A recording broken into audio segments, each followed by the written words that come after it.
ఎంచుకుంటే ఆ పిల్లలు చాలా ఆనందంగా జీవించగలుగుతారని తెలుసుకుని ఏ తల్లిదండ్రులైతే ఈ పిల్లల్ని ఈ గురువు దగ్గరికి చేర్చారో వాళ్ళకి నేను పాదాభివందనం చేస్తున్నా.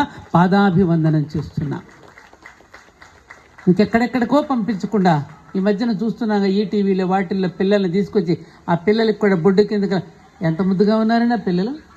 కంటే కూతుర్ని కనాలని అనిపించటంలా పిల్లల్ని చూస్తూ ఉంటే ఏమ్మా, దేవతలు ఈ భూమి మీదకి నడయాడి వచ్చి నాట్యం చేస్తున్నట్టు కనిపించటంలా ఆ లంగా జాకెట్టు వేసుకుంటే ఆ చిన్నారి చూడండి, బాలా త్రిపుర సుందరిలా ఎంత ముద్దుగా ఉంది చూడు, ఎంత చక్కగా నవ్వుతోంది. అదే పాపకి వేరే డ్రెస్సులు వేస్తే ఎలా ఉంటుంది? దయ్యంలా ఉంటుంది, దేవతలా ఉంది. ఇప్పుడు చూడండి ఆ పిల్లల్ని చూస్తూ ఉంటే ఎలా చిదిమి వేయాలనిపిస్తున్నటువంటి పిల్లల్ని చూస్తే అంత అద్భుతంగా. ఎందుకంటే ఇంటికి అందం, చందం, సంస్కారం, సంస్కృతి అంతా పిల్లలే.